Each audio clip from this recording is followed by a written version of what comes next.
전통적이고 보편적이라고 여겨지는 진리들과 반대되는 개념의 비진실이 현 시대 많은 사람들에게 있다고 합니다. 그것은 세 가지로: 첫 번째, 죽지 않을 만큼의 고된 일은 우리를 더 약하게 만든다. 둘째, 늘 너의 느낌을 믿어라. 마지막 세 번째로, 삶은 선한 사람들과 악한 사람들 사이의 투쟁이다. 이 세 가지가 많은 사람들이 가지고 있는 비진실입니다. 우리가 익히 알고 있는 죽지 않을 만큼의 고통은 우리를 더 강하게 만든다 라는 말이 있는데, 이와 반대로 첫 번째 비진실인 죽지 않을 만큼 고된 일은 우리를 더 약하게 만든다에 대해 알아보겠습니다. 이러한 비진실은 사람들이 온실 속의 화초 마냥 곱게 걷기만 자라게 하고, 조금이라도 위험할 것 같은 것에는 피하게 만들고, 사람들을 굉장히 유약하게 만든다는 것입니다. 온실 속의 화초면 좋은 거 아닌가? 나도 온실 속의 화초처럼 금수저이고 싶은데.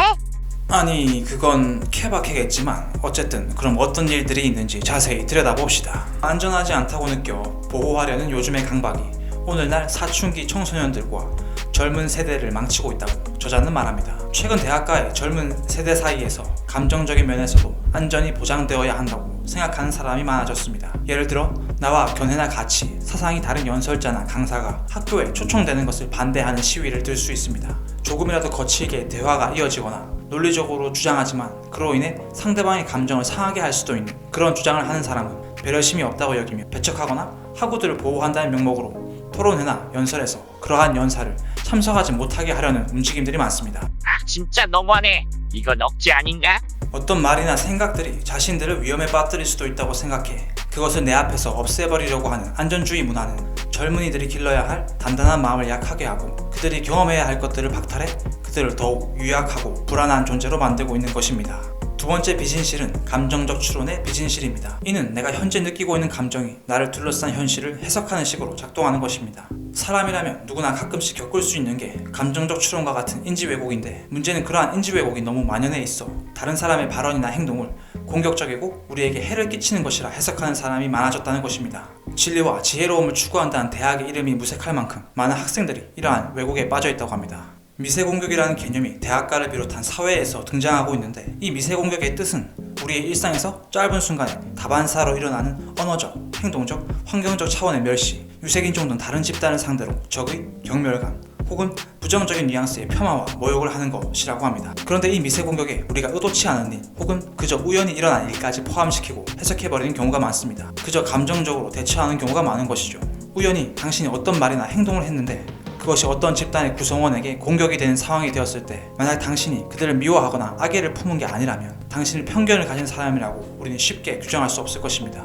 하지만 몇몇 사람들은 사람의 편협함과 편견을 다룰 때 중요한 것은 그들이 내뱉은 말의 영향뿐이라고 생각하는 것 같습니다. 세 번째는 우리대 그들의 비진실, 삶은 선한 사람과 악한 사람 사이의 투쟁이다 입니다. 인간의 마음에는 부족주의, 즉 집단의 정체성을 굉장히 중요시하는 경향이 있습니다. 부족주의? 그거 원시시대 이야기 아닌가? 네, 역사적으로 살펴볼 때 국가와 국가, 집단과 집단 간의 다툼과 갈등 속에서 사람들은 자라왔고, 그런 부족주의가 사람들에게 여전히 있는데 우리와 그들을 나누고 서로 간의 다툼이 벌어지면 다른 집단의 의견이나 주장은 거들떠보지 않는 경향이 있다는 것입니다.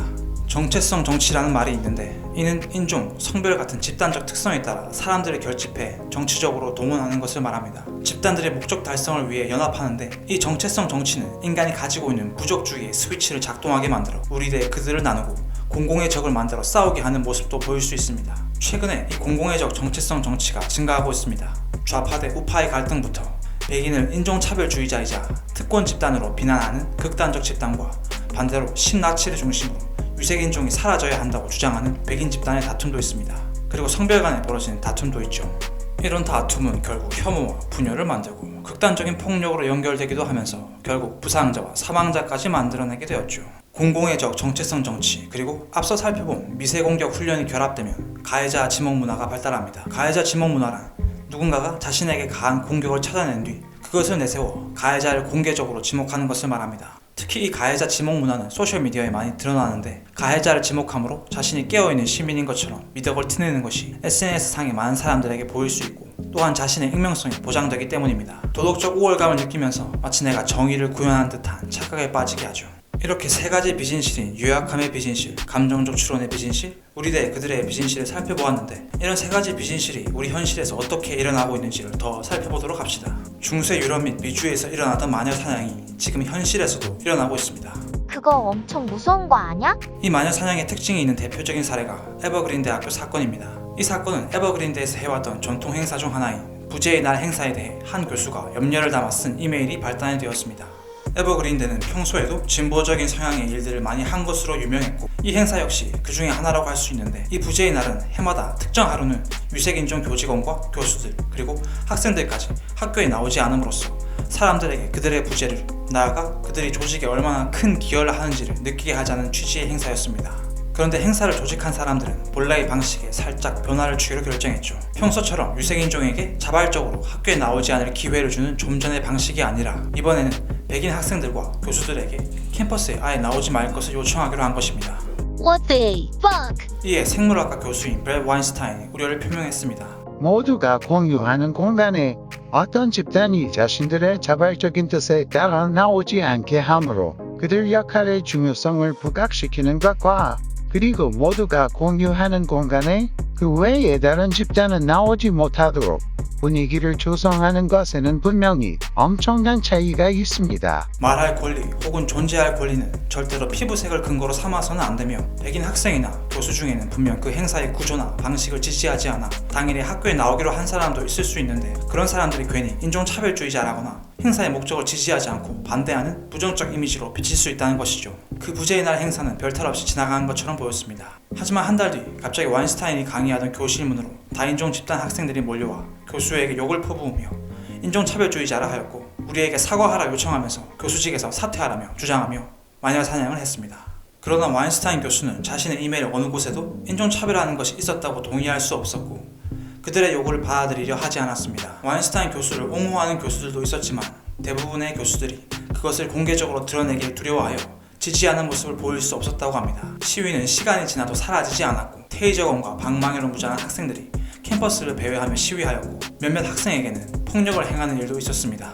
그렇다면 미국 전역과 세계적으로 일어나고 있는 이러한 사건들의 원인은 무엇일까요? 문제의 원인으로 저자는 총 6가지를 뽑고 있습니다. 집단 간의 양극화, 젊은 세대의 불안과 우울증, 부모의 편집증적 양육, 자유로운 놀이의 쇠퇴, 안전주의를 지향하는 대학의 관료화, 정의로움에 얽매인 사람들 이상의 6가지입니다. 하나하나 상세하게 살펴보기엔 너무 많은 것 같으니 그 중에 크게 3가지만 살펴봅시다. 첫 번째 원인은 불안증과 우울증입니다. 불안함, 우울증을 가진 사람은 인지 왜곡을 더 일으키는 경향이 강해서 자신, 타인, 세상, 미래를 타당한 수준을 넘어 부정적으로 바라보게 합니다. 이러한 불안증과 우울증이 많이 생긴 원인으로 스마트폰의 등장과 SNS의 증가를 들 수 있습니다. 10대의 정신질환이나 우울증이 스마트폰과 SNS에 연관되어 있는지 확인해 보았는데 10대들의 평소 행동 속에서 우울증 또는 여타 자살 관련 행동들과 유의미한 상관관계로 보이는 활동이 전자기기 사용과 TV 시청이었습니다. 이와 반대로 우울증과 역의 관계를 보이는 것은 스포츠 및 운동, 독서, 사람들과의 상호작용이었습니다. 특히 여자아이들이 남자아이들보다 더 SNS를 주의해야 할 이유가 있는데, 소셜미디어가 가지는 전시용 생활과 현실 생활과의 괴리감이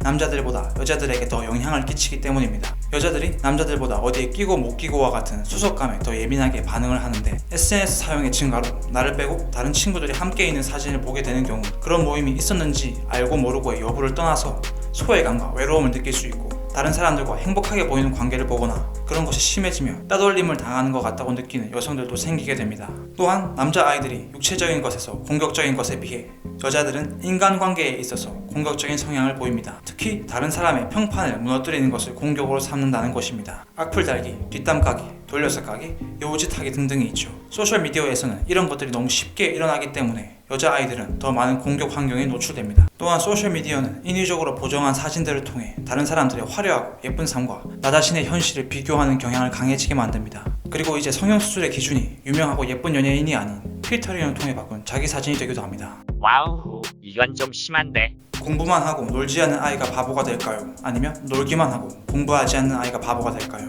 대부분의 포유류들은 자기 나름대로 놀이를 하는 방식이 있습니다. 늑대 같은 포식자 종은 새끼들이 쪼는 쪽이 되어 노는 것을 선호합니다. 반면에 생쥐처럼 주로 피식자에 속하는 종은 새끼들이 쫓기는 쪽을 선호합니다. 아이들이 술래잡기나 숨바꼭질을 하는 것을 보면 사람은 피식자의 성질에 가까운 것 같습니다. 대부분의 아이들이 술래가 되기보다는 도망치거나 숨는 것을 더 선호하고 재밌어하기 때문이죠. 그런데 이런 놀이들이 어느샌가 점점 보이지 않고 있는 것 같습니다. 두 번째 원인은 바로 자유로운 놀이의 쇠퇴입니다. 놀이 중에서도 중요하다고 여겨지는 것이 자유놀이인데, 이는 놀이 그 자체를 즐기기 위해 당사자가 자유롭게 이끌어 나가는 활동을 말합니다. 피아노 교습을 받거나 축구를 연습하는 것은 자유놀이가 아니지만, 피아노 앞에 앉아 건반을 혼자서 만지작거리면서 쳐보거나 자유롭게 즉석에서 축구 시합을 벌이는 성격의 놀이들이 자유놀이에 속합니다. 아이들은 벽이나 나무를 타고 기어오르거나 스케이트보드를 타고 계단이나 경사에서 미끄러지기도 하죠. 다칠 수도 있다는 어느 정도의 위험성이 포함되어 있지만, 이런 리스크가 포함된 놀이를 하면서 아이들은 적정 수준의 두려움과 긴장감을 스스로 즐긴다고 합니다. 자유로운 놀이는 두려움을 통제하고 스스로 무언가를 해낼 수 있는 도전과 자신감을 심어주는 것입니다.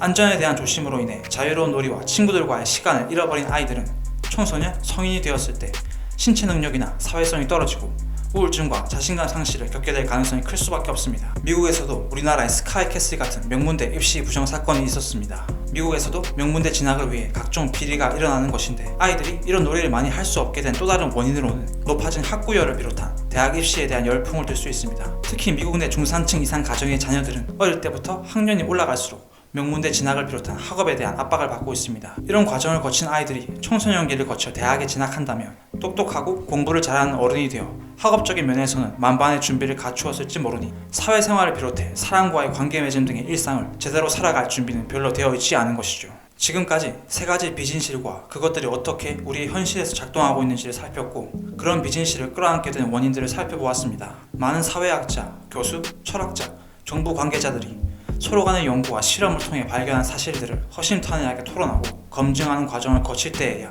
현실에 있는 여러 문제들을 해결하고 서로를 이해하고 포용할 수 있는 날이 올 것 같습니다. 학생, 학부모, 대학, 사회가 세 가지 비진실에 사로잡힌 일이 없도록 하고 더 나은 사회가 되기 위해서는 결국 올바른 교육과 지혜로움이 필요한 것 같습니다.